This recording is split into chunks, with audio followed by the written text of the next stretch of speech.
All right, you are now live. Okay, thank you. I think we lost Seo there. Hopefully he's able to rejoin. All right, so I will, now that we're live, I'll call the meeting to order and I'll read the land acknowledgement that the Halifax Regional Municipality is located in Mi'kma'ki, the ancestral and traditional lands of the Mi'kmaq people.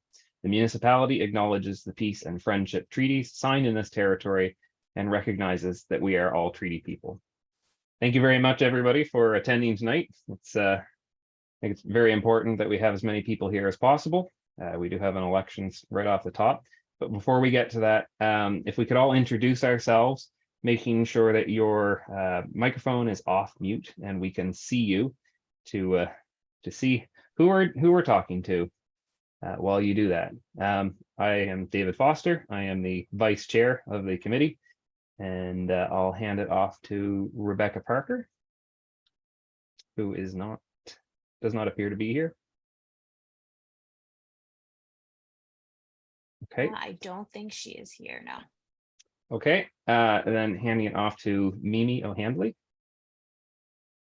Hi, everyone. I'm Mimi O'Handley, and I'm the Wetlands and Water Coordinator at Ecology Action Center. Thank you. And then Stu Campana. Hi, folks. I'm Stu Campana. I'm the Director of Sustainability at Chorus Aviation. Thank you very much, Stu. And next to Martin Willison. Hello, I'm Martin Willison. I'm a retired university professor, previously at Dalhousie University. Once at Dal, forever at Dal, right, Martin? Next to Shalom Mandeville. My name is Shalom Mandeville. I'm an applied limnologist, and I'm getting back into research now. I had told Emma Waddy a couple of years ago that I was not going to do anything, so I'm getting back into research. So I'm pretty happy about that. Excellent. Next to Susan Belford. I don't believe Susan has joined us yet, Yep, but I'll keep I an see. eye on. I do Or see is Sue. she? Oh, okay. Sorry. It's Halloween. We got my ghost. Sue Belford. I'm an aquatic ecologist and an offshore engineer. We had 10 minutes last session to talk about who we are, so I'll just leave it at that. Sue is practicing being a specter before Halloween. Yep. Next, I don't see Ahmed in the meeting. He has not joined yet, no. Okay. And then Seo, who was with us, but I do not see him in here at the moment. He was experiencing internet problems there. Yes, Seo has not rejoined yet, but hopefully he will soon. Okay. And he was previously heard but not seen. We did receive regrets from Lindsay Bedard, and I would like to recognize and thank our support staff, of whom all three are currently on with us: Emma Watty, Manager, Environment, Elizabeth Montgomery, and Elizabeth McDonald. Do we want to go through those members as well, Elizabeth? Or is that? I think that's okay. That's probably. Yeah. Well, let's go through. Emma Watty. Hi, everyone. I'm Emma Waddy. I'm the Manager of Environment. Great to see you all. Thank you, Emma. And Elizabeth Montgomery. Hi, everyone. I'm the Water Resource Specialist on the Environment and Climate Change team. In the minutes here, I see Environmental Professor. Oh, I think Environmental Professional is my union title, but my actual title is Water Resource Specialist. Professional, okay. And then Elizabeth McDonald. Hello, everyone. And thank you very much to all the staff for being here and supporting this committee. So the first item of the agenda today is election of the chair after Tony resigned the position. So at this point, I will hand it off to Elizabeth McDonald to continue on with the election of the chair. All right. Actually, just before we do that, I'm going to get back to, I don't know if Seo wants to be here for the election. He just told me that he's having issues getting in, so I'm just going to email him back very quickly.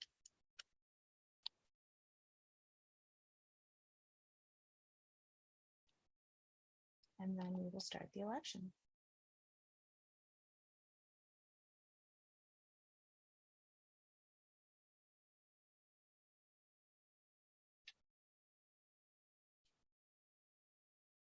All right, so I will open the floor for, and just to be clear, this is for the election of chair of the Regional Watersheds Advisory Board. So I will now open the floor for nominations for the position of chair. Elizabeth, sorry. Oh, sorry, you go ahead, Shalom. Elizabeth, I nominate Professor Martin Willison because not only he was a professor, but he was involved internationally in China and elsewhere. Plus, he knows how to deal with older people like me and younger people like Mimi O'Hanley. So I nominate him. All right, and do we have a seconder for that motion?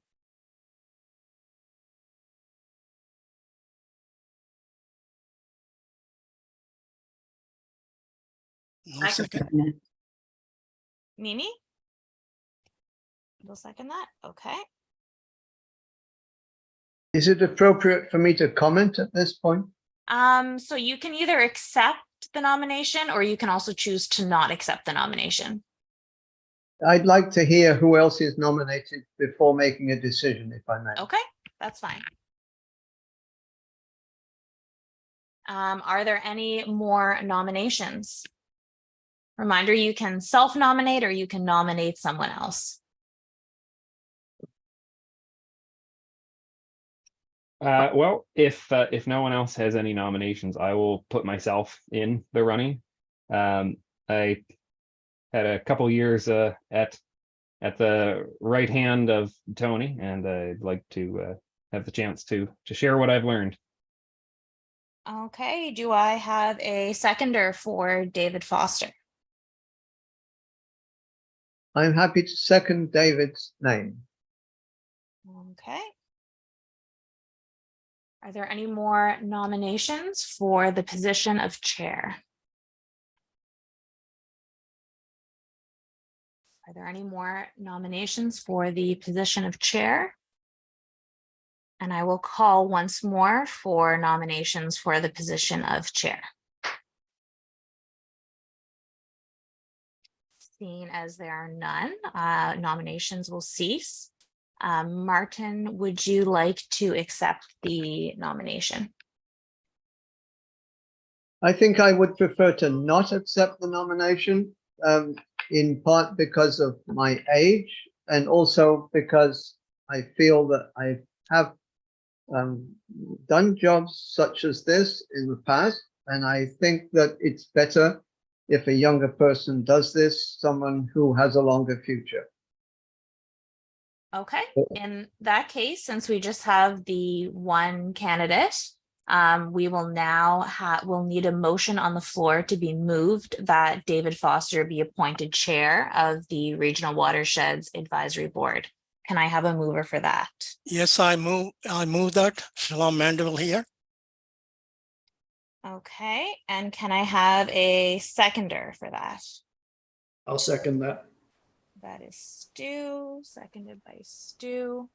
Okay, and now we will vote. All those in favor, please say aye, and all those against, please say nay. Hey, aye. Aye. Right, I didn't hear any nays in that case. Oh, Sue, I see your hand is up. I think that was a vote. Oh, okay, sorry. In that case, the motion has passed and David Foster has been appointed chair of the Regional Watersheds Advisory Board and will now assume the role of chair.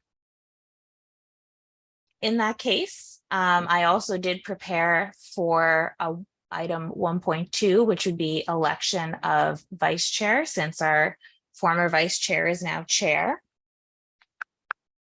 So we will do the exact same process. So I will open the floor for nominations of vice chair. Can I nominate Sue Belford for vice chair? Absolutely.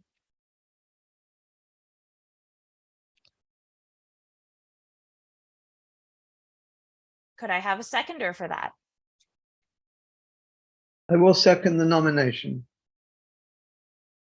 Okay, and Sue, do you accept that nomination? Yep, sure. Okay, perfect. And I will call again for nominations for the position of vice chair. I'll call a second time for nominations. And I'll call a third and final time for nominations for vice chair of the board. Seeing as there are none, nominations will cease.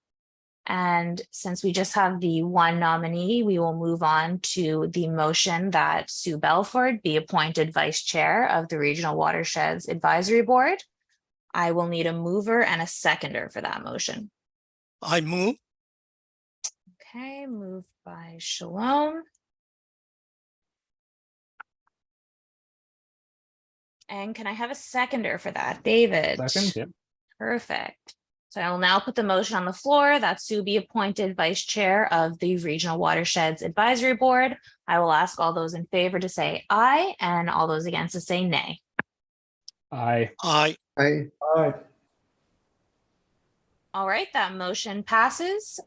Sue, you will now assume the role of vice chair of the Regional Watersheds Advisory Board. Get us that. Congratulations. We'll look into that. What is We'll get you or something. like that? Maybe a pin, a Oh, badge. okay. All right. So now, David, you are the chair. So I know you have the annotated agenda there, so we can continue with item 2, which is approval of the minutes. You can take it away. As does everyone else, which means they're all reading off of my cheat sheet. Hardly have to do anything on this one. So the minutes were distributed in the invitation to this meeting. Having had a chance to look at them, did anybody notice any errors or omissions from those minutes?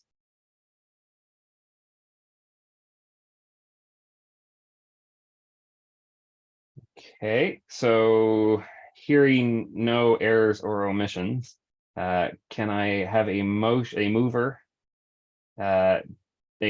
to approve the minutes, that the minutes of August 10, 2023 be approved as circulated? Can I have somebody to move that? Sue? Okay.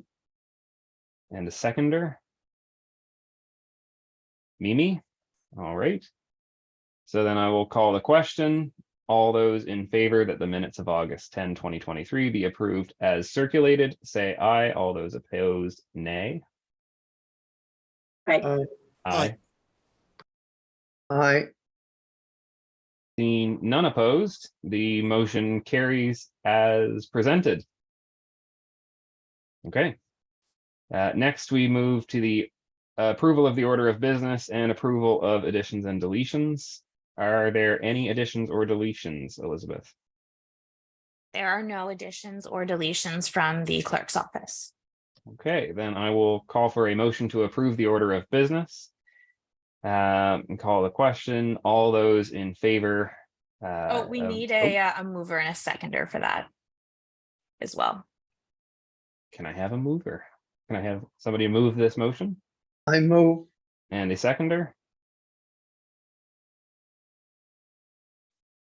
I second. Okay.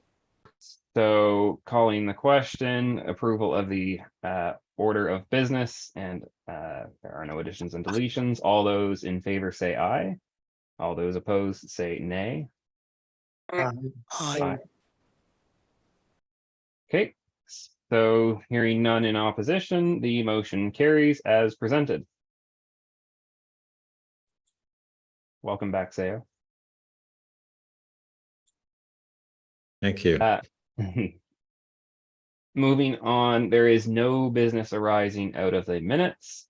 So continuing on, I will call for a declaration of conflicts of interest. If there are any conflicts of interest to declare, please say so now, having had a chance to review the agenda and who will be presenting in the subjects at hand. Okay. Seeing no conflicts of interest. However, if anything does arise at any point in the meeting, we can handle that at that point as well.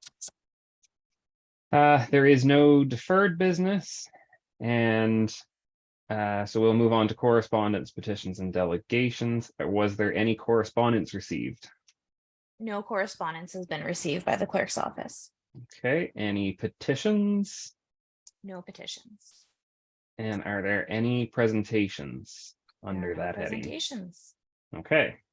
Information items brought forward. I see none. So moving on to reports and discussion. Our first substantive piece here on the subject. Under 9.1.1, there is an update on the Bedford West Spring Sampling Report. So Elizabeth Montgomery, I believe, will provide us an update. Yeah, hi everyone. This should be pretty quick.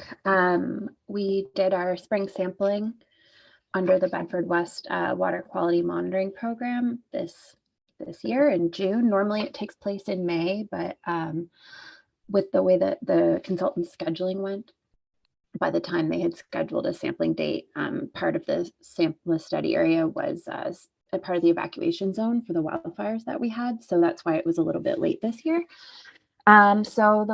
Despite them sampling after the wildfires, there really wasn't too much of concern in this sampling event. There were no reportable exceedances of phosphorus or E. coli, which is what we have to report to and follow up on if we see those. So there were none of those.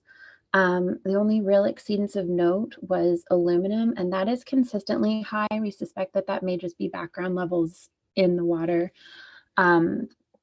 from the geology that the lakes are sitting on, but we saw high aluminum at every sampling location except for one, which would be Highway 102-1. And we have conducted and have the results of our summer monitoring. And so we'll be reporting back to that once we've sent the results to Northwest Community Council, and we've scheduled our fall sampling, which is the final sampling of the year under this program, for Monday of next week, October 16th. So unless there's any questions, I don't really have too much more of an update on this. Yes, Sue.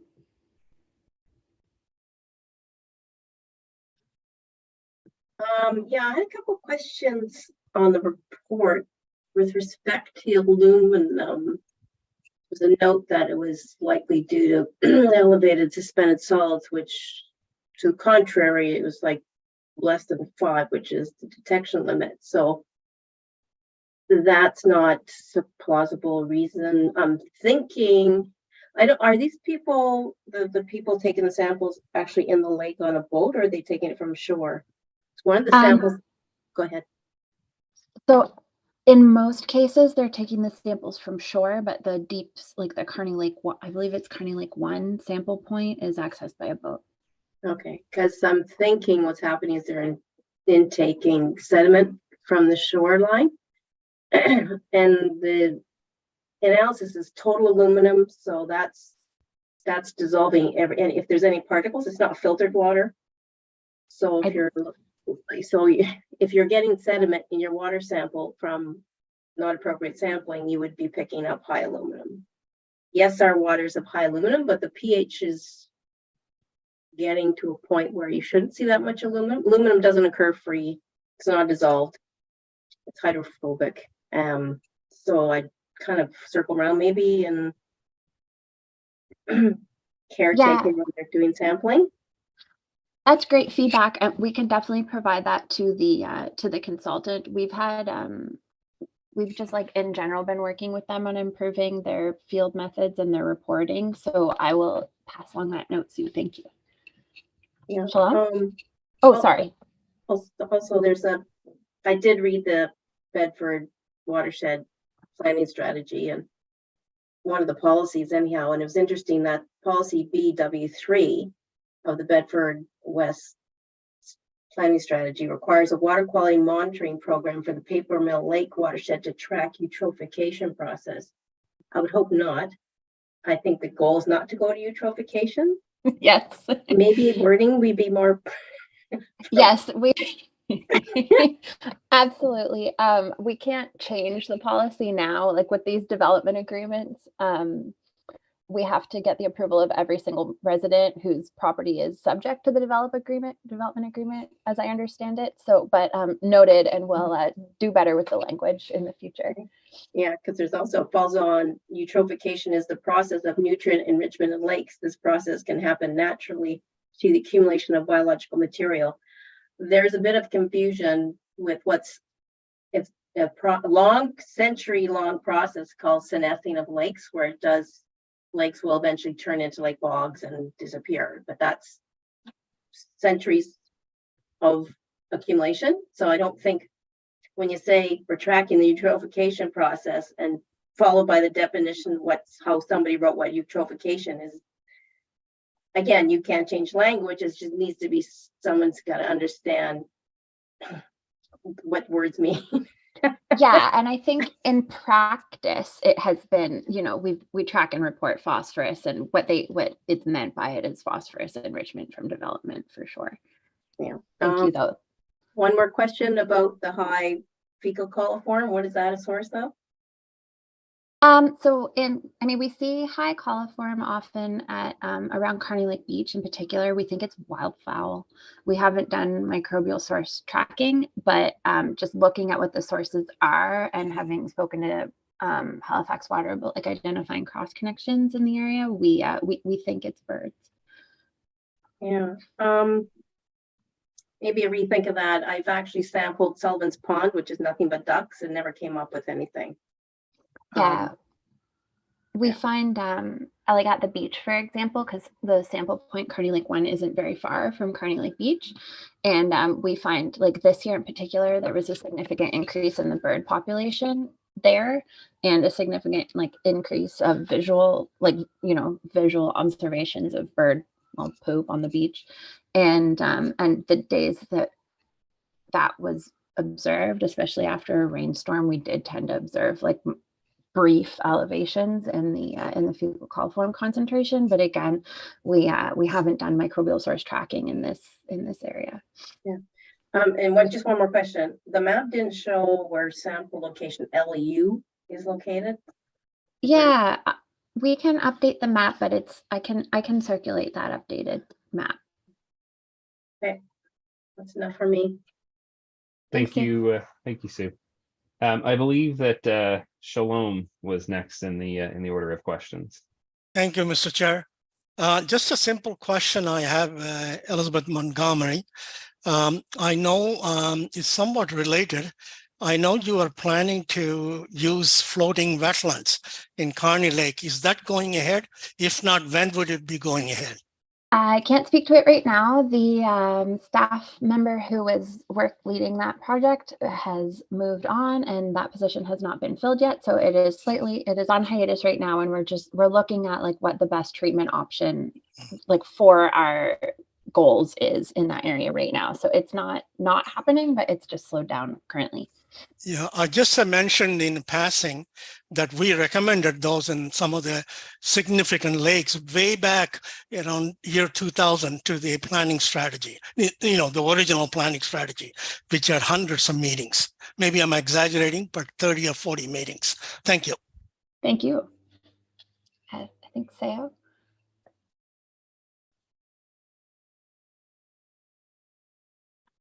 You're muted. Yeah, thanks. sorry. Yeah, so just because I had these technical problems signing in, have we reviewed the minutes of the previous meeting yet? We did.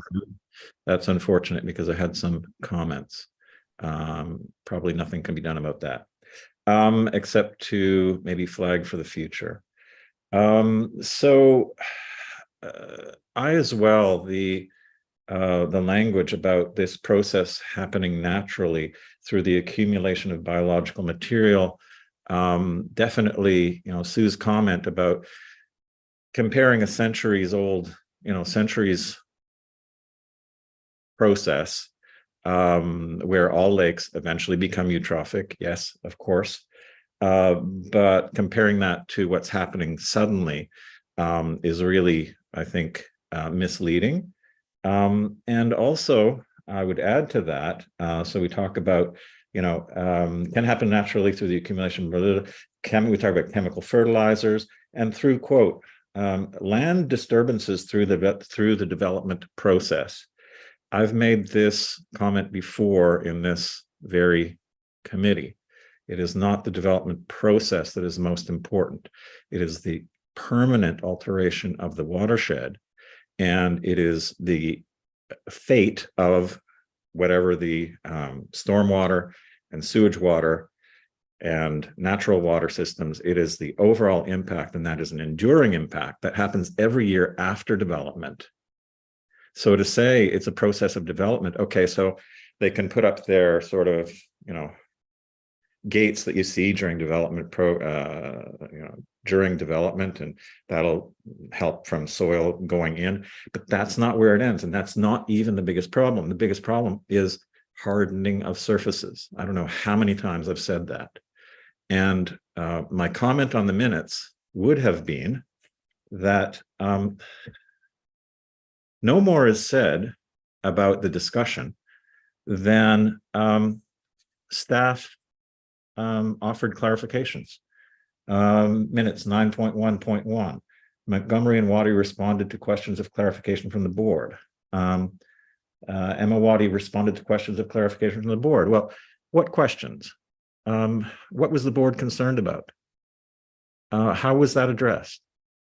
One discussion in particular, we had about 1,000 years and what that means. Where is that? So I would have voted strongly against the meeting minutes as they stood, because a one-word sort of throwaway, which, as Sue has said to me on previous occasions, makes us look like, and not in respect to the mission, but the minutes, but like, so we're this, passive recipient body that gets presented stuff by staff, and then we ask some dumb questions, and then staff clarifies. Well, a lot more went on than that, I think. So I would hope that the minutes are more accurate and capture the flavor of the useful comments that Sue just said, and that hopefully I'm saying, and not just a one-sentence throwaway. So that's my piece on that. But mostly important, other than the minutes, we need to stop thinking and stop writing that the development process is what causes eutrophication. It's not. It's the alteration, the permanent alteration of the watersheds, and the amount of pollutants that result from that permanent alteration. So we need to start thinking about it that way. And I would really, really like to see that reflected in the minutes, other than someone's going to clarify what I just said. Thank you. So Sayo, I can speak to the minutes. So the reason that the reason it was stated that Montgomery and Waddy responded to questions of clarification from the board, that's actually part of our standard procedure at the clerk's office and how minutes are captured. I can certainly bring your concern to the attention of the clerk's office, but that is how pretty much all across the boards and committees of council standing committee meetings and community council meetings, how responding to questions is captured, if that makes sense. No, it makes no sense to me, because I'll tell you from 4 years of experience at the Privy Council office, what a minute is a skillful summary of the discussion, right? Capturing the main concerns of whoever it is, in this case, the board, the flavor of the discussion, what was discussed, what were the conclusions, if any. I can certainly bring that concern up to the clerk's office, but okay. I'm just so saying that is how we've been instructed to capture that. If this is the current practice, sort of citywide, that is awful. You should not be doing that. Yes, and I would urge you to bring that forward, because these minutes are useless. Yeah, I can absolutely bring that concern forward. Thank you. I can address some of your comments about the DA as well. I responded to Sue, there's not really anything we can do about the language of the Bedford West Development Agreement now. But I will say that the way it's been interpreted and applied, I think aligns more with your comments than what is strictly written down. And I also think that the development process does include the state of a land being developed after the construction and active period of development is over, at least the way we look at like these water quality monitoring programs have to go on after the after the construction period is finished, like after the development is done. And I mean, I take your point that the runoff coming off these properties is, of a concern, and the hardening of surfaces is a concern. We do require that developments balance pre and post flow. So there should be no additional quantity of water coming off the developed properties. But as far as quality, there currently aren't any guidelines, which is why we're tracking what's going on in the lake, so we can at least have an idea of what's happening, because there currently aren't stormwater quality guidelines that we can conform to. Thanks for that. But who is the audience for this document that you prepared? It's a legal document between our planning staff and the paper that I wrote, or the development agreement. Sorry. The paper that the paper that you wrote, the one that we're considering. It's for council and then for anyone who wants to read it. Okay, so you're saying to me that your document for council is locked into the language of the development agreement? I think what you quoted came from the language of the development agreement, but I can double check. But if that's okay, if that's what council is reading, they should be reading something more accurate. And I don't think that you as the author should be locked into the previous language. I mean, you got to tell it like it is to council, right? I hope, truth to power. Can you point me to exactly where in the document you're talking about? Because if I wrote it, we can certainly take that feedback. But if I copied it from the development agreement, there's nothing I can do.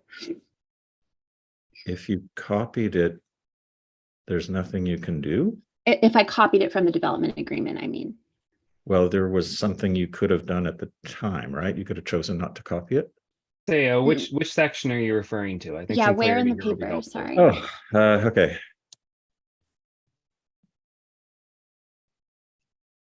Are you referring to what I brought up?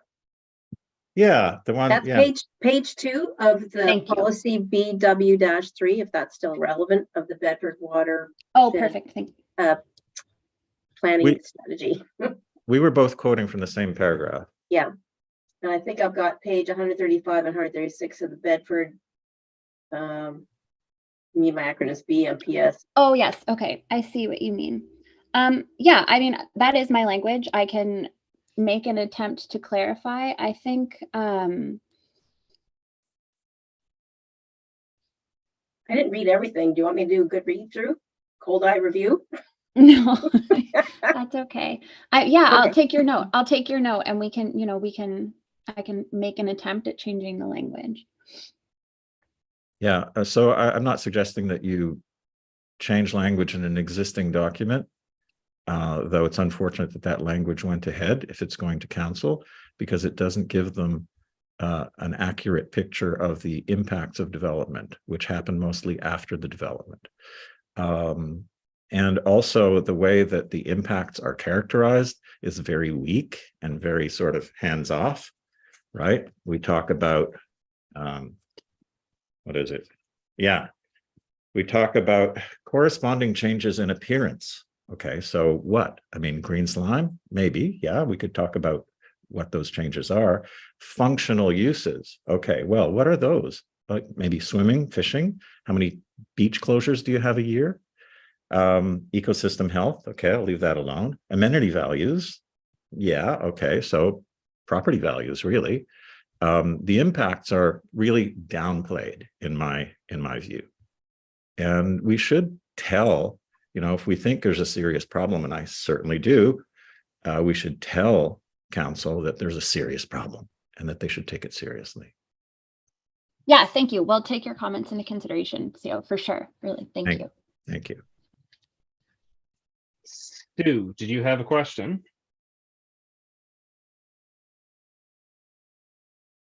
I still have a question. Yeah, I think Yeah, you're that- up now.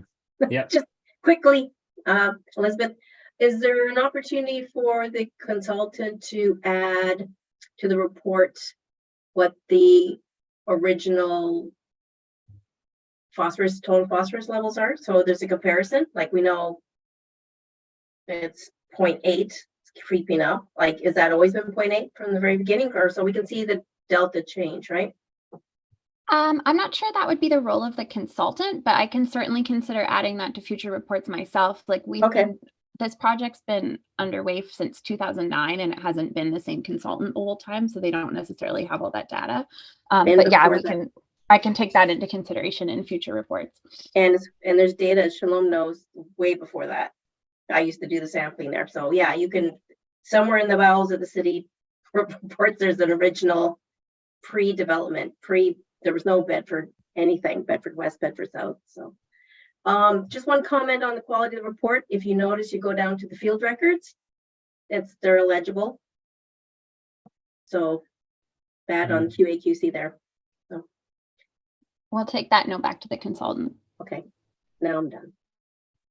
Sue, are you referring to the pages where there's sort of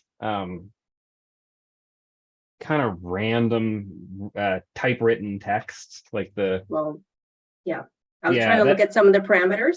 Yeah, and it was like, what is this? So I'm referring to, I've been having all these technical problems, so I hope I can get it up.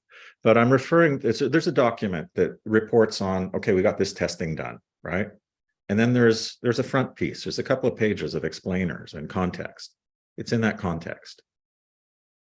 So I was asking Sue about her note about the legibility. I think that there's been some kind of a computer translation error in there. That's, yeah, down in the field report section. There's just garbled under weather random punctuation marks. Yeah. Something's been, I didn't know if it was my computer, but if you've seen it also, Sue. Yeah. Something's gone horribly wrong in this PDF. Yeah. Okay.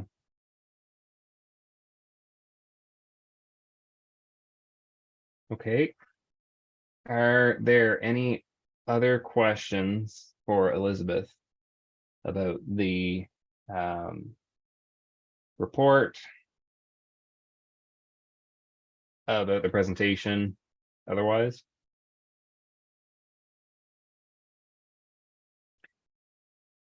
Okay, so seeing none, we will thank you, Elizabeth, for the presentation, and we'll move on to 9.1.2, which is Planning 101. And that will be presented by Stephanie Saloom, who is here, and Shiloh Gempton, who I know from back in my urban forest days. Hello, Shiloh.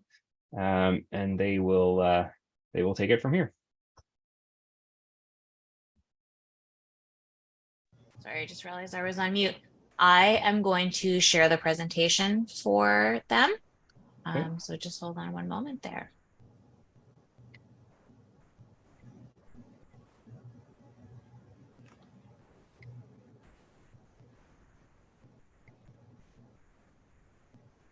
All right, is this appearing as full screen for everyone? Yes. Okay, for me. Perfect. Shiloh and Stephanie, you can go ahead there whenever you are ready. Just let me know when you want me to move to the next slide. Sounds good. Thank you for having us, everyone. My name is Stephanie Saloom. I'm a principal planner with the Planned Growth team in Planning and Development. And Shiloh, if you want to introduce yourself. Hi, I'm Shiloh Gempton, and I'm a planner with Regional. Can we go to the next slide? So today, Shiloh and I are here to present some of the growth related projects that are underway, and just trying to give you an understanding of how the committee or how the board can actually participate in these projects. We will kind of outline our structure of the planning policy and sort of what projects kind of fit into the overall context. We'll speak to how growth is sort of envisioned in the municipality and speak to some of the active projects that are underway. We'll give a brief overview of the neighborhood planning process, which is really for areas that are currently undeveloped and would see whole new subdivisions, mixed use subdivisions, new streets, parks, potential facilities, and a range of housing. And then Shiloh will finish off with an update on the regional plan review work that is ongoing as well. Next slide, please. So ARWA, the Regional Watershed Advisory Board sort of terms of reference outlines your how you would formally participate in the planning process and make recommendations on different planning matters to the Environment and Sustainability Standing Committee. That would involve like any sort of projects for development agreements, changes to land use bylaws, or planning documents that would sort of fit under your purview. Next slide, please.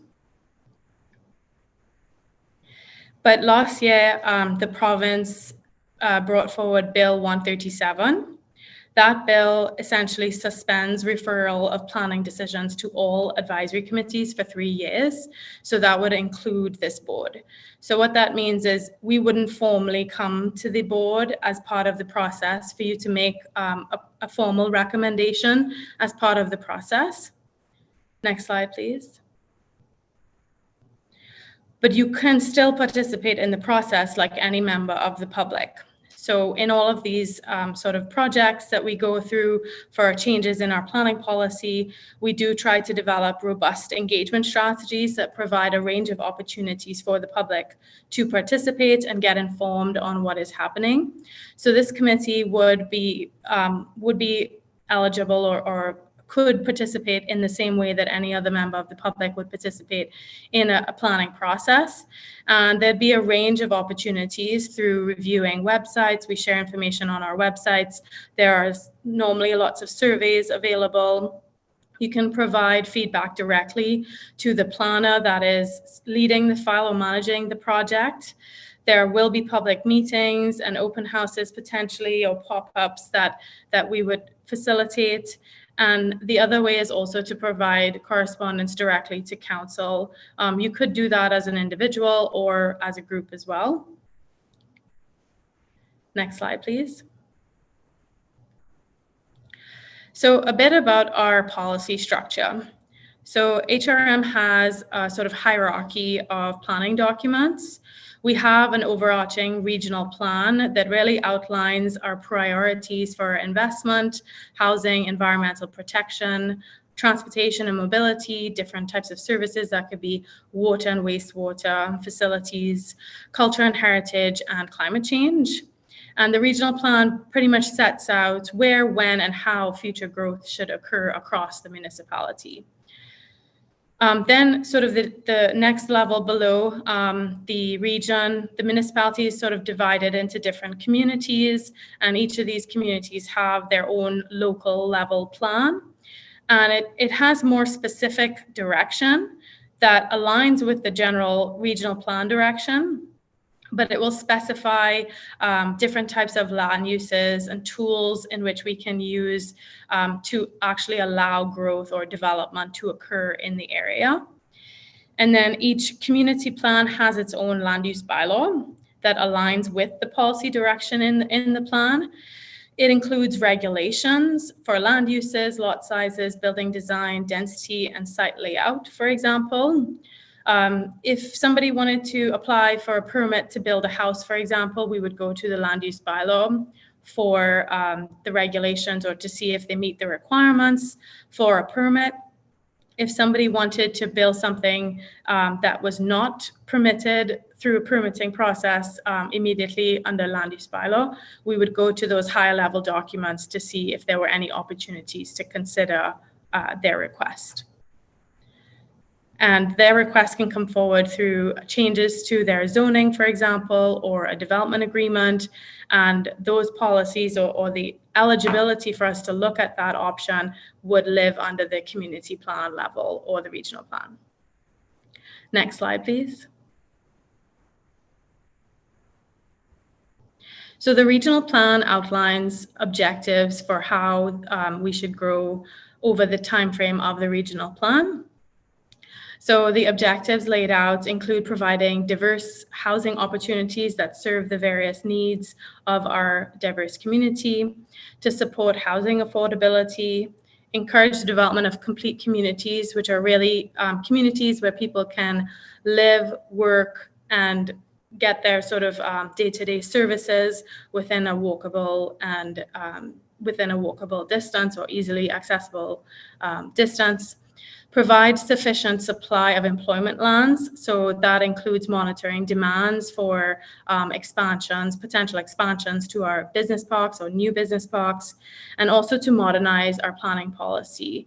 So several of our planning documents were created in the 80s and 90s. We had a recent exercise to modernize the regulations within the regional center, which includes the peninsula, Halifax Peninsula, and the areas of Dartmouth within the circumferential highway. So there's other work underway to look at modernizing our suburban area regulations and the rural areas as well. Next slide, please. So the regional plan encourages the most growth to occur where services are already available. And this is really to protect the municipality from any sort of major fiscal issues. Before the regional plan was adopted, there were a lot of suburban sprawl happening, growth happening in our sort of beyond where our services are available, and that was costing the municipality a lot of money to maintain streets and provide those services.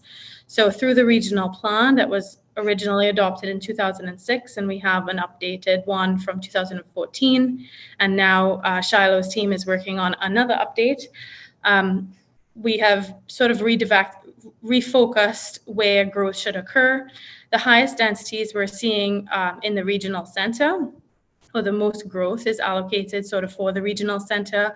Within the regional center, there are future growth nodes that are essentially opportunity sites that could potentially see some of the most dense developments in the municipality.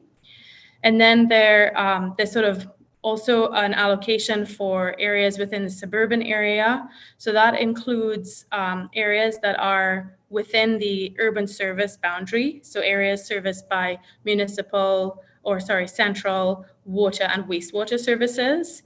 And within those suburban areas, there could be, again, growth centers that we could see higher densities as well.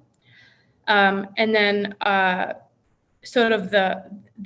are efforts to limit development in the rural areas to protect open space and environmentally significant areas, and also to protect the fiscal health of the municipality, but also recognizing that there may be areas in which the urban areas should expand to, and those are called the future serviced communities. Next slide, please. So last year, Planning and Development created the Plan Growth Team to focus on some of the major growth projects that are occurring in the municipality. Sorry, the lights just went out in the room that I'm in.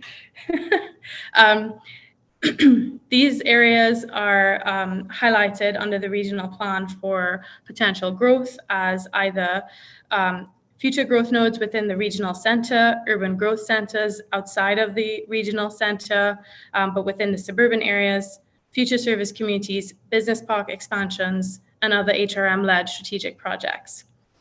The reason why this team was created was because HRM is going through significant growth at the moment. I'm sure everyone has seen some of the provincial announcements as well. There's also efforts at the provincial level to encourage growth in our municipality.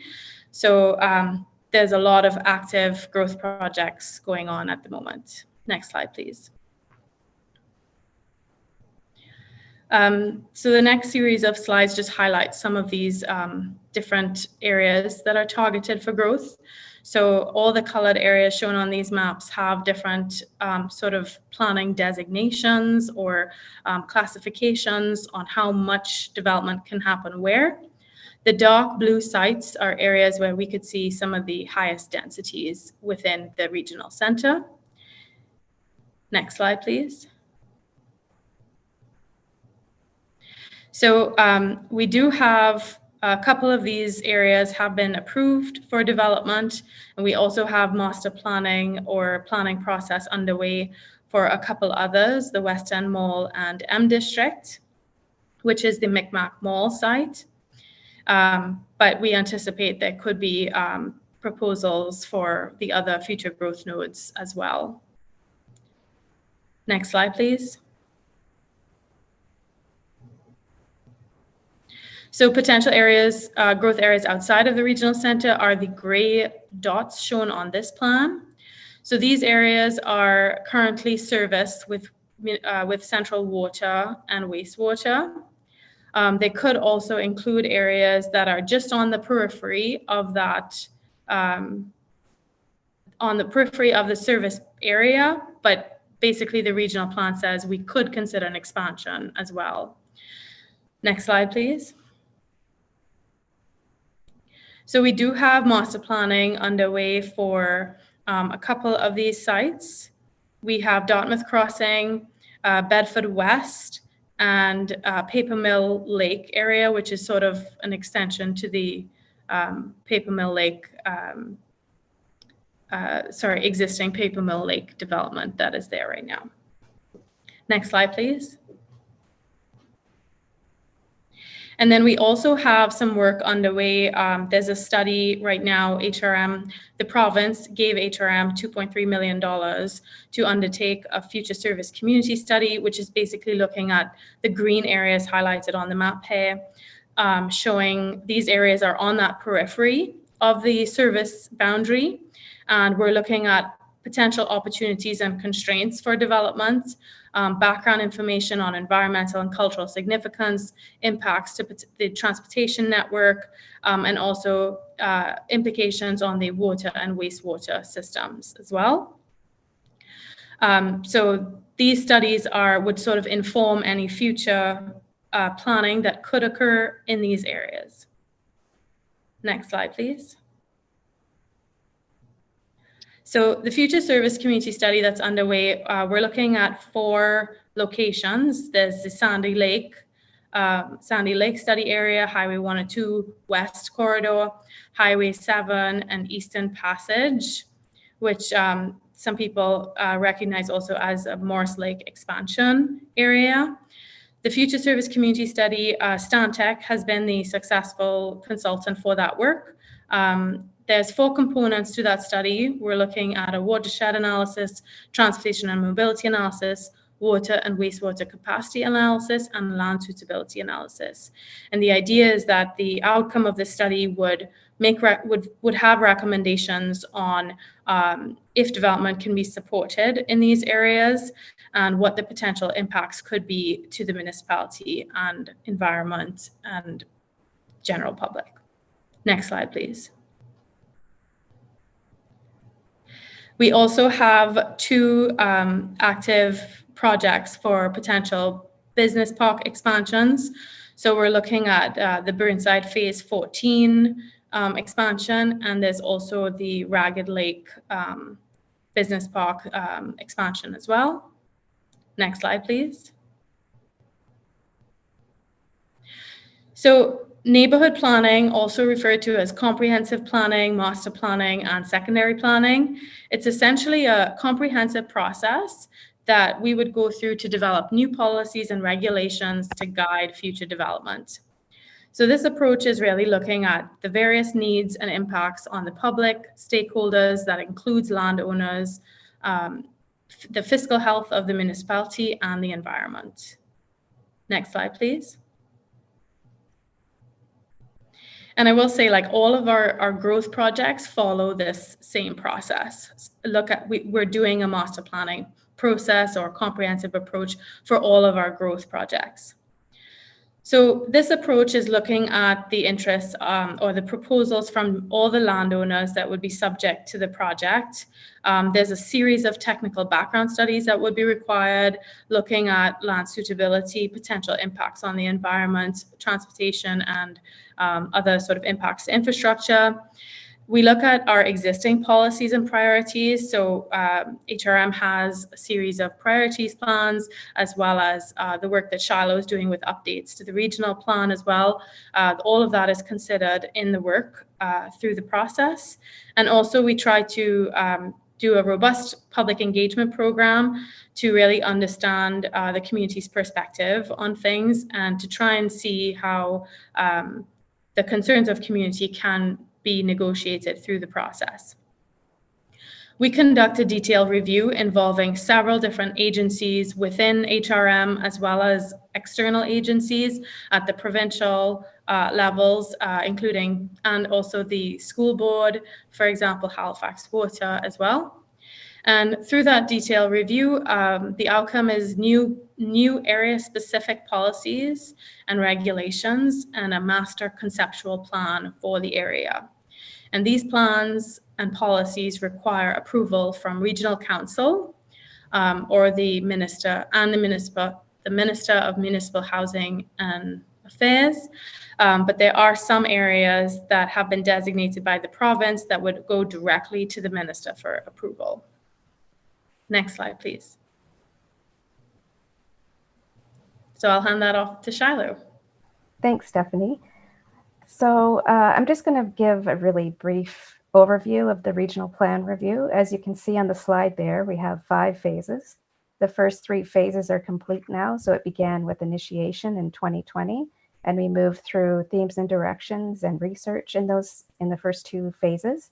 And then we moved into phase 3, which is quick adjustments, amendments that we could complete quite quickly, which was approved in October of last year, which set us up for phase 4. And that's the phase we're currently at.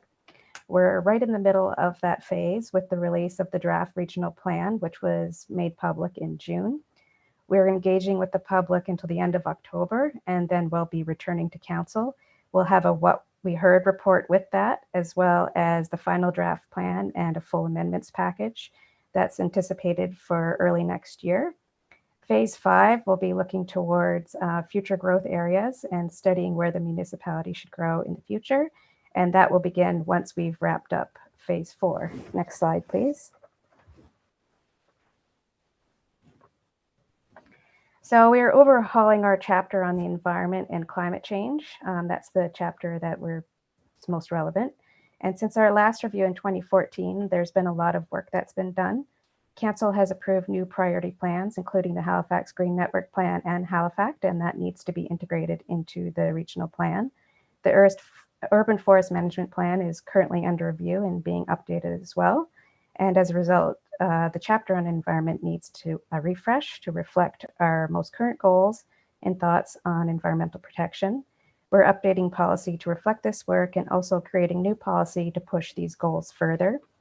The main structure of the chapter is to focus on connecting our green spaces, protecting our water, and acting on climate. And given the focus on water, I will highlight just a few key points on policy about protecting our water. Next slide, please. So watershed planning and management policy is recognizing that not all watersheds are the same, and tailored approach may be needed. Watershed planning and management frameworks need to be flexible, adaptable, require community level stakeholder involvement, and watershed studies are required to determine the potential impact of development on watercourses. Some of the policy highlights include considering developing community-based watershed management frameworks, conducting watershed or sub-watershed studies when developing future service communities, aligning community plan area boundaries to watersheds, considering water quality monitoring protocol. Next slide, please. Some policy highlights for riparian and wetlands include increasing watercourse buffers. We currently have a 20-meter buffer with the slope calculation. We're recommending to increase that to 30 meters. We're recommending prohibiting development within all wetlands, and also requiring a buffer for wetlands of special significance, which is also a 30-meter buffer. Next slide, please. In terms of coastal protection and the work that we're working on for coastal areas, we're updating LiDAR data and digital elevation models, updating the coastal elevation standard. It's currently the CGVD 28. We'll be updating that to the CGV 2013 standard. Also looking at limiting development on islands and limiting development on existing undersized coastal lots. Next slide, please. So in terms of public engagement, the public engagement for the draft plan is open now until October 27th. We can be contacted at regionalplan@halifax.ca. We're welcoming your submissions. And you can also find information about open houses at Shape Your City website for the regional plan. So that's where you can stay up to date on everything that's happening. And next slide, please. So thank you for your attention, and we welcome your questions. Thank you very much, Stephanie and Shiloh. Are there any questions, comments, queries from the committee? I see Shalom's hand up first. This is just a very focused question to Shiloh. On chapter 6, you have 22 increasing the buffer strips from 20 to 30 meters. I don't think it's going to really help for what we are looking for, because there was a study done, as you know. I forgot the name of the consultant. He's from Sackville. Emma Waddy would know who it is, because she held a discussion with the local residents, and I have the study with me. Their recommendation is to have 100 meters, okay, not 20 or 30, but 100 meters from lakes, and anywhere from I forgot the figure, 20 to 50 meters from any water courses or wetlands. Maybe Emma Waddy can tell the name of the consultant. I forgot. I have it in my, in my, C drive. Shalom, do you mean David Patriquin? Pardon me? Do you mean David Patriquin? No. He wasn't a consultant. I'm talking to the consultant you hired. I didn't hire, but I thought it was you. Okay. No. Yeah, there was a consultant hired, paid by the province on the Sandy Lake area, But anyway, their recommendation was that. I just want to point out, that's all. Yeah, so 30 meters is what was recommended by the Halifax Green Network Plan, as well as discussions with our staff, our environmental specialist staff. So people can make submissions recommending or providing information about other buffers if you wish, that council can consider. Ultimately, it would be for council to make that ultimate decision, but as a submission, if that's something you would like to provide, it can be part of the record as part of the draft plan. Just 1 second. I'm bringing up the report in my thing. I'll tell you who did that. You mean Stantec, Shalom? It wasn't Stantec. No. Oh, okay. Then I'm not sure. It's a consultant from Bedford. It's a very extensive work looking at the, not just water quality, but also wildlife and everything. Okay. You think it's Drum? Yeah, that's correct. Yeah, McCallum Environmental Limited, Blue Water Road, Bedford. I have the report here. And I strongly suggest that you follow that report for all areas, not just for Sandy Lake. Yes, if you'd like to make a submission, that would be the formal way to provide those comments, is through the regional plan email. So we welcome submissions and comments on that. Anything I do personally, I do that on behalf of my group. is still around. It's got about anywhere from 50 to 100 members because they drop out and come back. And I can't do that without consulting. It'll take forever. We have our own internal bureaucracy. Anyway, thank you. Okay, Sue, your hand is up next.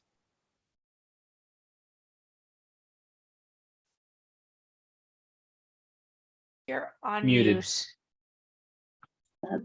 How amateur is that? Okay.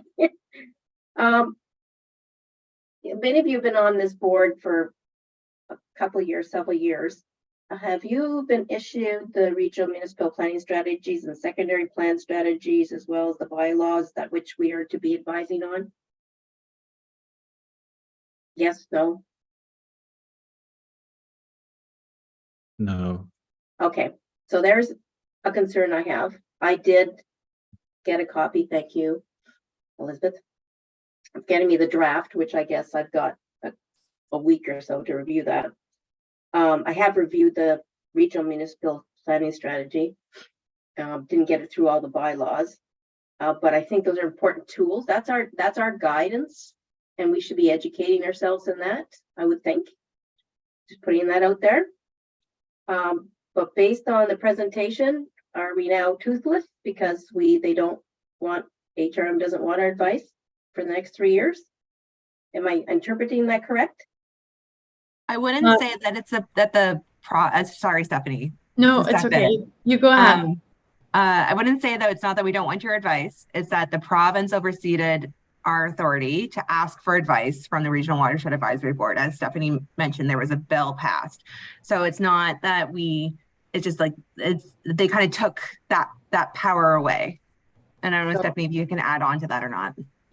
Yeah, so you operate kind of as a group, and you would like provide those formal requests that would go to council through the environmental committee, but you don't have that ability right now. Like, you have to do it like a member of the public. You can still act as sort of a community group and like submit like a correspondence that represents the group, but it would be submitted as part of like any other member of the public would present. So does this feed back into CO's concern about how we meet off camera? Are we part? I don't know where we are. What are we now? We are Regional Water Quality Advisory Board. We're not reporting, we're not commenting on the watersheds now. We're only getting comments. We're only asked our opinion on water quality reports. Is that what we're limited to? Like, we won't be asking for your feedback or your recommendation on planning matters. So if we don't have a terms of reference for the next 3 years. I'm just reading through your the list online. Trying to sort of what's the purpose of us now? We there are, from time to time, as like things come up there are times when the environment team brings things forward for our RAB. It usually happens more of on an annual basis, like once the beach season's wrapped up, once Lake Watchers has kind of had a chance to kind of review the data and whatnot. But it's more as like an annual kind of timing versus like in the past, before that bill was passed, there were more frequent opportunities, I guess, for our RAB to comment on things, but the province took that away. That's not a good thing. Okay. So someone else can jump in. Well, shall we move on to Seo then, whose hand is up next? Yeah, thanks. So I'm concerned on so many levels about, and it's the same fundamental concern about what are we doing here. The minutes, I'm told, it's okay to just say, regardless of the interesting conversations we've had here, the concerns that have been raised, importantly by Shalom, And Shalom was invited to go forward as a public citizen. And the majority of things that we're told we can do as a board are really things that are done by a private citizen. So, like, what can we do here? I'll read from it. How can we participate? We can review project websites. Well, anybody can do that. We can complete surveys. Okay, as a board, no. We can provide direct feedback to the assigned planner. Have we ever been given the opportunity to do that? No. We can attend public meetings and open houses. Any citizen can do that. We can provide correspondence directly to council. Have we ever been offered that opportunity? More broadly, our terms of reference say that we advise the Environment and Sustainability Standing Committee on municipal policy projects. Okay, when have we ever been asked to do that? And furthermore, if we're not doing that, how do we have the mandate to do those other things that we do? I'll repeat it. We advise the Environment and Sustainable Standing Committee on municipal policy projects. So when have we last done that? So I missed a few words in the slide, but it's really relative to protecting water sources. So if there's a project that kind of overlaps there and you have interest in it, like that would have been under the terms of reference.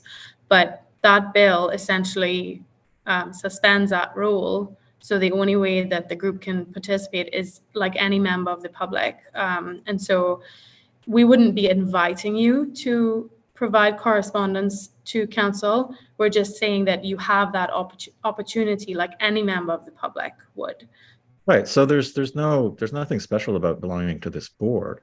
And, if the board has ever asked something and then the minute says staff clarified questions, how is that a communication to this ESSC? They get nothing from that, just that we discussed it and we were schooled on it.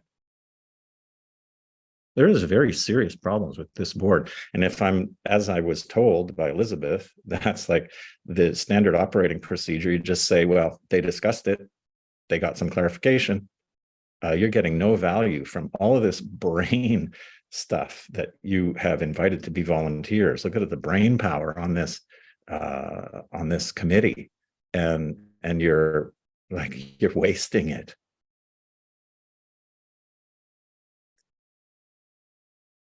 I don't know if that's something that staff want to respond to, or if there is anything specific out of there to respond to. One thing I will just throw in is that I think that we, by being here and having the undivided attention of 1, 2, 3, 4, 5 municipal staff for up to 2 hours, we have the ability to ask those staff questions that many members of the public would have the burning desire to do so, and they are welcome to do as we are, to submit emails and ask questions that way.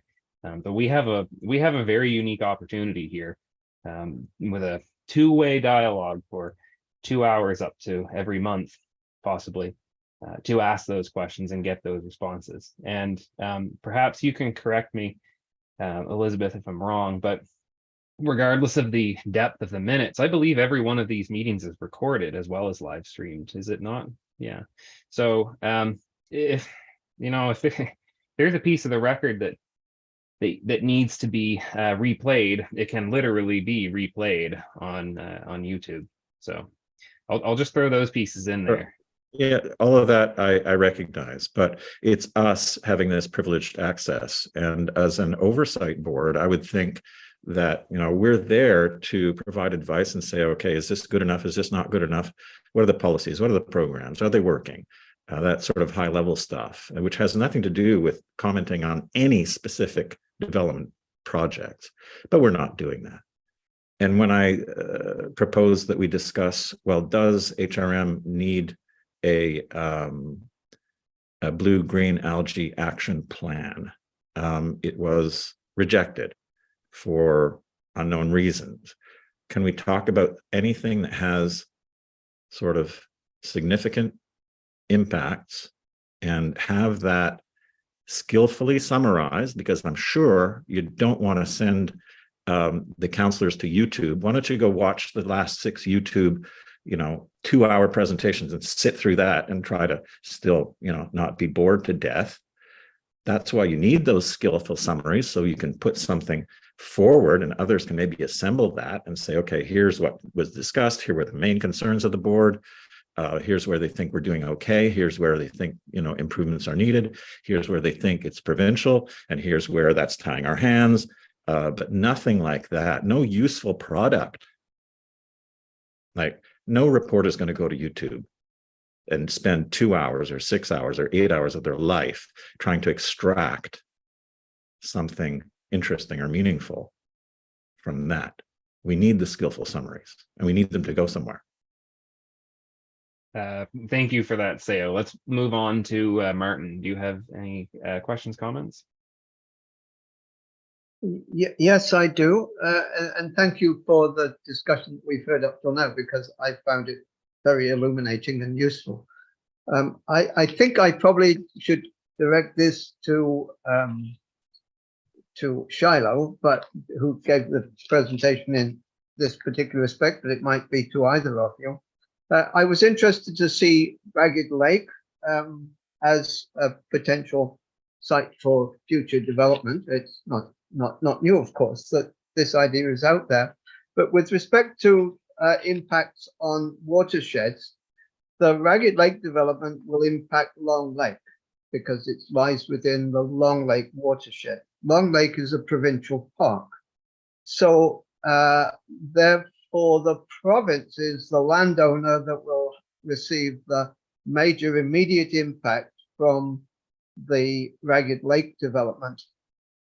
What means of consultation will there be between the province and HRM with respect to the development of the Ragged Lake site, given that the major immediate impact will be upon a provincial park with an important lake that used to supply water to the city of Halifax? It doesn't now, but traditionally it did, or historically it did. And I note in this case, with respect to this question, that when the Bayers Lake Industrial Park was developed, the Bayers Lake outflow was redirected from the chain lakes to Long Lake. That is, all of the impacts that previously would have flowed through the chain lakes and then to Chocolate Lake were actually then sent to Long Lake and down McIntosh Run, which was a major redirection of polluted waters, therefore having impacts all the way downstream subsequently. So if Ragged Lake is developed in this way and the province is silent on it, which I suspect it will be, then how do you expect that the community will be able to speak powerfully with respect to those impacts? Especially under circumstances in which we're hearing here that this committee is basically being silent, or at least turned into a group of private citizens, which I think in some respects is quite a good idea, because as David has said, we have, first of all, we can talk to staff. And secondly, because we're no longer going to be consulted, we know who we all are, and we can meet privately and we can say we are a group of knowledgeable people who've been identified by the city as knowledgeable people, and we've got some very strong statements to make. Anyway, let me go, if I could, to the direct question, which is, with respect to Ragged Lake development, how do you expect the province to feed in regarding the impacts of Ragged Lake development on Long Lake? And I think this is potentially quite a useful case study, as it were, for the whole planning process, because this is a big issue, at least in the region of the city in which I live, which is mainland south. Yeah, I'm not able to answer that specific question, but I think Elizabeth That's might for me. be. That's for me and Elizabeth. And so, yeah, thank you. Yeah. So Martin, so Ragged Lake right now, the status of that project is Our real estate group is sort of the developer, in this case, of the business park expansion. They recognize that there are improvements to make in how business parks are developed. I'll just put that out there. They are undertaking right now a watershed study for that project, and Elizabeth and Emma have been very involved in writing the scope of that project and involved with our consultants for that work. So perhaps with that, Elizabeth, if there's anything, actually, I'll just add one more thing with consultation with the province. So once the studies are done for that project, we would be doing a public engagement program and reach out to different property owners in the area, and that would include the province as well. But I'm not sure, maybe Elizabeth can elaborate a bit, like what involvement they have through the watershed study. Yeah, so I mean, I can't speak exactly, like the province is being consulted on this, and like the stakeholders who are involved are being briefed on the progress of the watershed study, but the main consultation won't happen until we have a good assessment of what the existing conditions are, which is what the watershed study is intended to do. So right now, the consultants that have been hired are still doing the field work to determine what's there, what the water quality is like. They're doing flood modeling based on a design that was done for, like, a very high level theoretical design that was done for this business park. As far as diverting a water course, I've seen, I don't want to speak in absolutes, but I certainly have not seen anything that would indicate that something like that would be happening again. The plan is not to, of course, building disrupts the ecosystem, but there's no plan to divert water courses outside of their natural drainage. And so the province, all relevant bodies are being consulted, and the way the drainage is looking from the studies that we have so far, it doesn't look like there's going to be significant additional drainage diverted towards Long Lake, not the way that happened in Bears Lake for sure.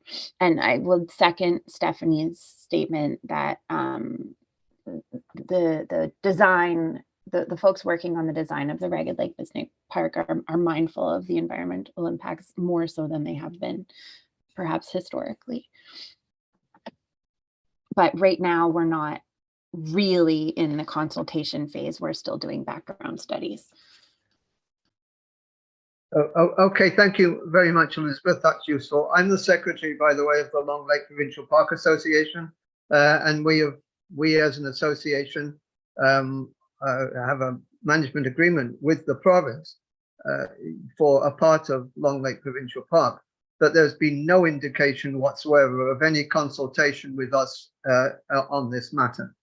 So I would hope that if the province itself, if you work through the province and the province ignores us, that this HRM itself would go directly to the community association with an interest in Long Lake and would consult with the community organization in this regard. Otherwise, you wouldn't be doing your consultation process properly, in my view. Yeah, and I just think we're not far enough along in the work yet to do the consultation. And Stephanie, maybe you can elaborate a little bit, but that community consultation is part of the secondary planning process, correct? And we're just not there yet. Yeah, yes. Thank you, Elizabeth. I understand that. It's really about notifications, if you like. So you haven't notified the province with respect to potential development and impacts on Long Lake Provincial Park. Therefore, the province hasn't contacted Long Lake Provincial Park Association. That I understand. I actually don't have any confidence that the province will consult. That's what we'll see. We'll see.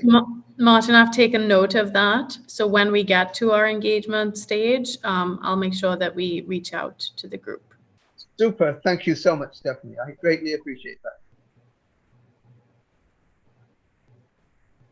that. Okay. Thank you very much for that. Sue, you have a question or comment? Is there any way to get an understanding of why our needs have been cut out from us, from the province? What's the rationale? I mean, we were advised after the fact.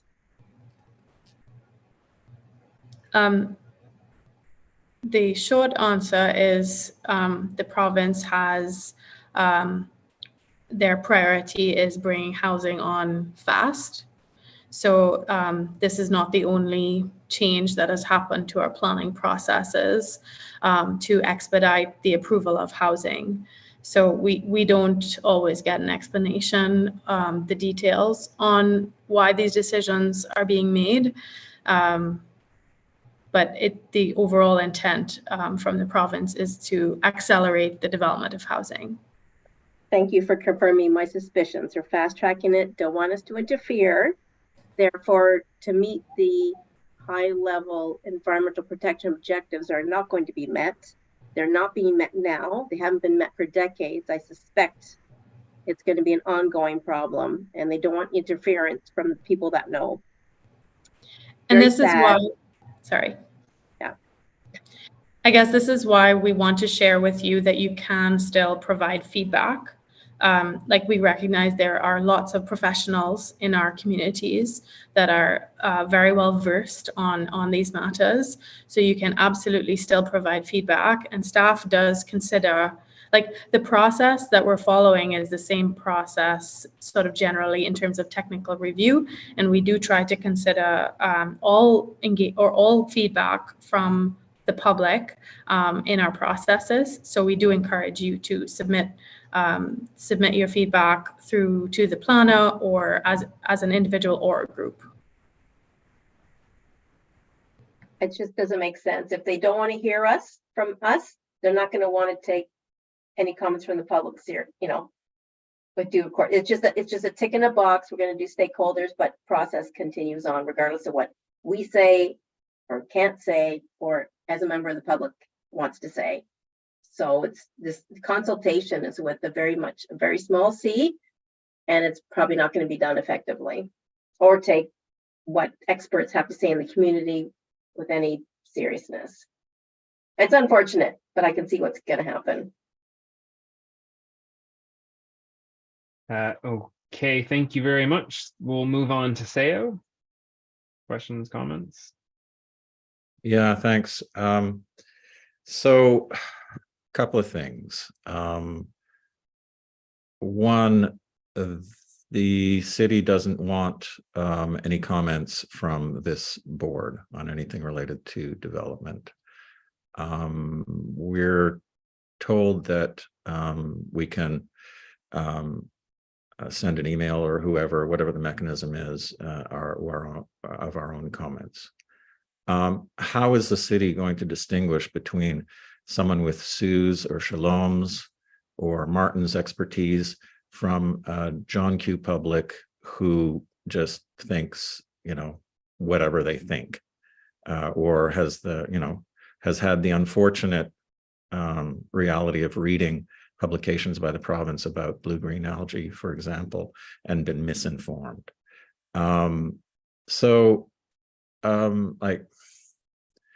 Wouldn't it be of some use? I mean, how are you going to tell which comments are from experienced, trusted experts, and which doesn't include me, by the way. I'm a policy guy, principally, I'm not a scientist, not a water expert, only incidentally as a result of my experiences.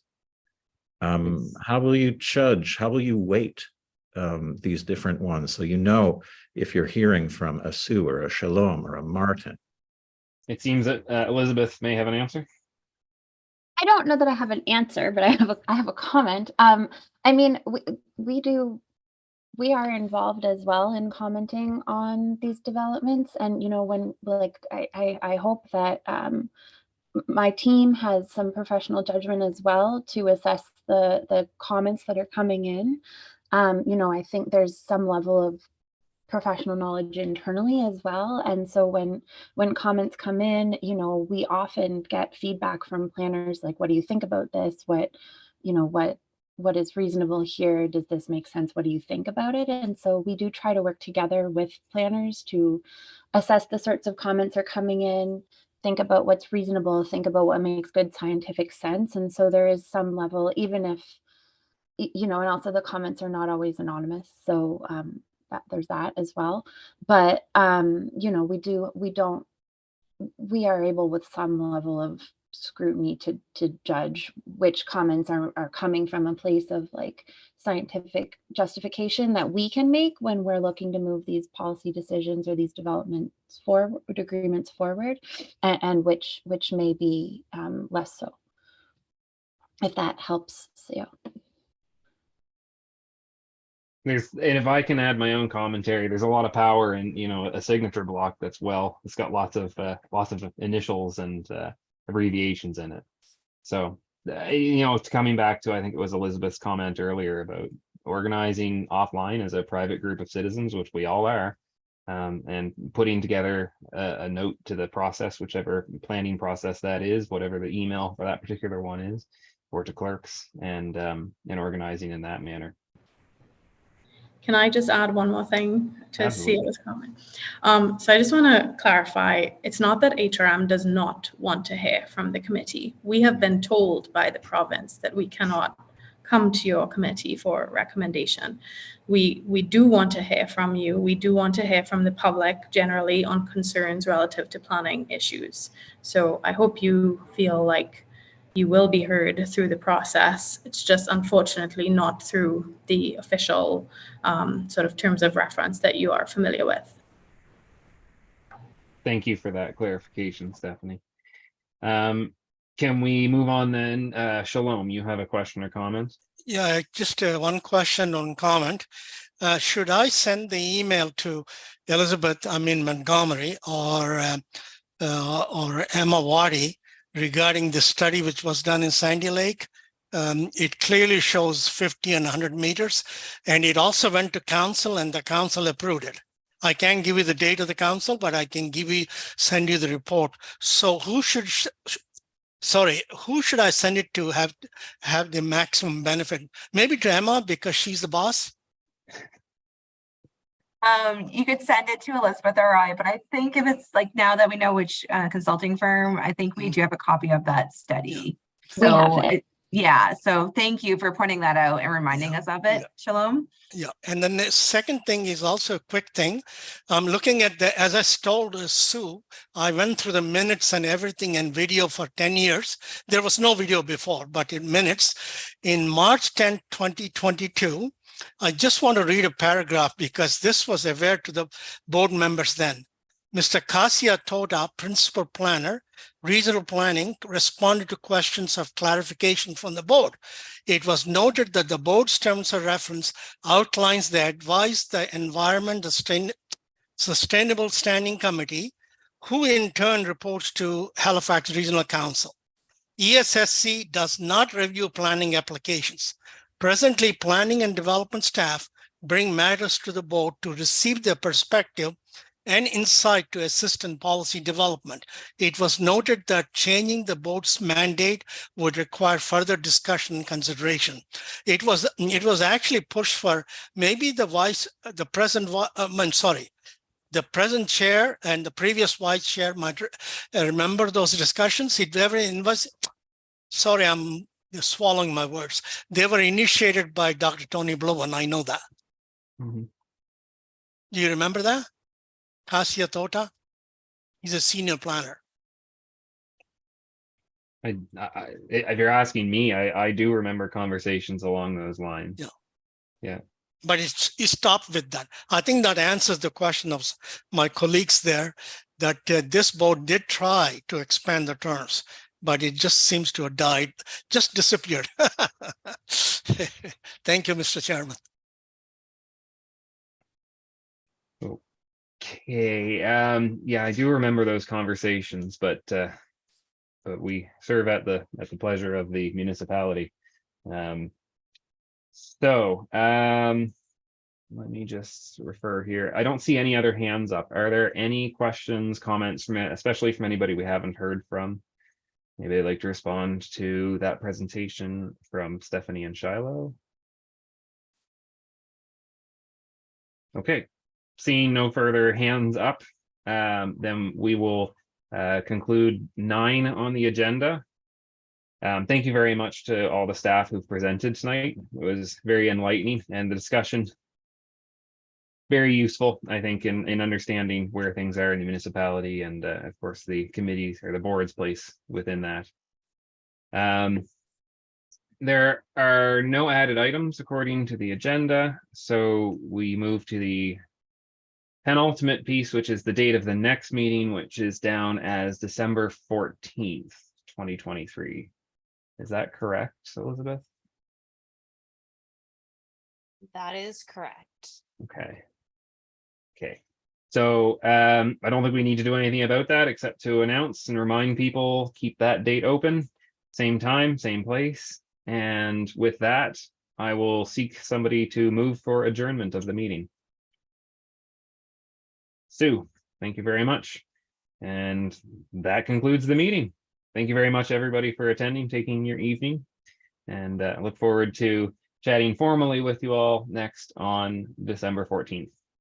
Informally.